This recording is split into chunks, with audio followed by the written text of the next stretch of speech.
मेरा नाम डॉक्टर शर्जील है और आप मेरा यूट्यूब चैनल देख रहे हैं। आज हम फिर आपको एक मरीज़ दिखाएंगे जो कि टेढ़ी आंखों के साथ आया। आप देख सकते हैं कि उसकी सीधी आंख, राइट आई जो है वो सीधी है और लेफ़्ट आई टेढ़ी है ज़्यादातर। हर्शबर्ग पे आपको नज़र आ रहा है कि तकरीबन 80 प्रिज्म डायोप्टर का एक्सोट्रोपिया है लेफ़्ट आई में, राइट आई सीधी है। अब हर्शबर्ग तो हमें सिर्फ ये बताता है कि कौन सी आंख में कितनी डेविएशन है।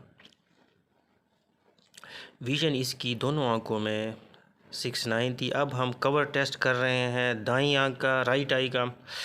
तो लेफ़्ट आई ने फिक्सेशन ले ली। अब लेफ़्ट आई सीधी है बिल्कुल और जो राइट आई है वो डेविएटेड है और तकरीबन उतना ही 80 प्रिज्म डायोप्टर था।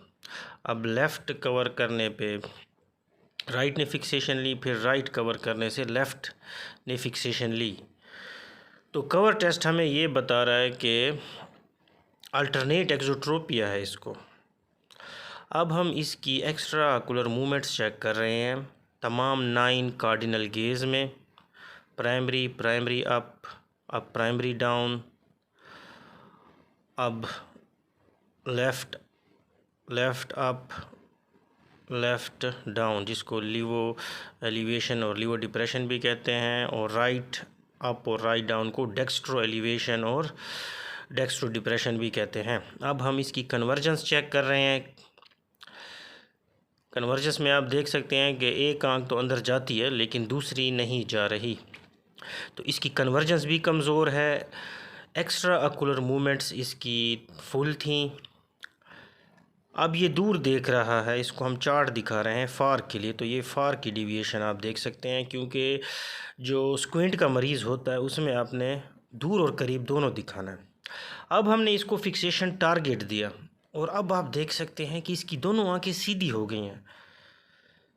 हमने रेड फिक्सेशन टारगेट दिया, अभी हम आपको फिक्सेशन टारगेट भी दिखाएंगे।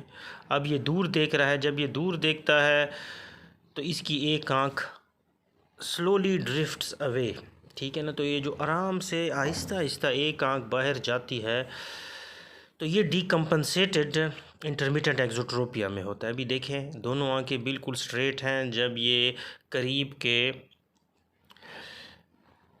फोकसिंग टारगेट को, एकोमोडेटिव टारगेट को देख रहा है। अब हम इसको कहेंगे कि दूर देखें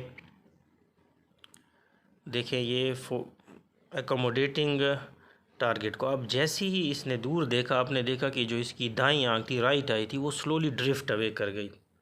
अब जैसे ही हमने लेफ़्ट आई कवर की या अनकवर की, तो राइट आई स्लोली जो है ना वो ड्रिफ्ट कर गई बाहर की तरफ। तो ये जो ड्रिफ्टिंग मूवमेंट होती है ये इंटरमिटेंट एक्सोट्रोपिया का खासा होती है, इससे हम डायग्नोज करते हैं। तो अब जो इस मरीज़ की स्टेज है ये डीकम्पनसेट कर चुका है इंटरमिटेंट एक्सोट्रोपिया, इसीलिए ये हमें पहले ऐसे लगा जैसे अल्टरनेटिव एक्सोट्रोपिया हो, क्योंकि पहले स्ट्रेट हो ही नहीं रही थी जब तक हमने एकोमोडेटिव टारगेट नहीं दिया। तो आपने स्क्विंट की असेसमेंट में याद रखना है कि आपने करीब के लिए भी एक तो डेविएशन देखनी है, दूर के लिए भी देखनी है, आपने कन्वर्जेंस भी चेक करनी है, एक्स्ट्राकुलर मूवमेंट्स भी चेक करनी है, प्यूपल भी चेक करना है, फंडस भी चेक करनी है, अकोमोडेटिव टारगेट भी लेना है, कवर टेस्ट करने हैं। इवन अगर आपके पास प्रिज्म बार है तो आपने प्रिज्म कवर टेस्ट भी करने हैं। दूर और करीब के लिए जब आप कवर टेस्ट करेंगे तो फिर आपको पता लगेगा, क्योंकि कुछ जो स्क्विंट्स हैं उनमें करीब पे ज़्यादा डेविएशन होती है, कुछ में दूर पे ज़्यादा डेविएशन होती है। तो ये बड़ा इंटरेस्टिंग केस था जो कि अल्टरनेटिव एक्सोट्रोपिया लग रहा था, लेकिन बाद में जब हमने एकोमोडेटिव टारगेट दिया तो हमें पता लगा कि ये तो डीकम्पनसेटेड इंटरमिटेंट एक्सोट्रोपिया है। तो इसकी तो सर्जरी होगी। अब डेविएशन पे डिपेंड करता है, जैसे 80 प्रिज्म डायोप्टर है तो इसके लिए कम से कम 3 मसल्स की सर्जरी चाहिए होगी।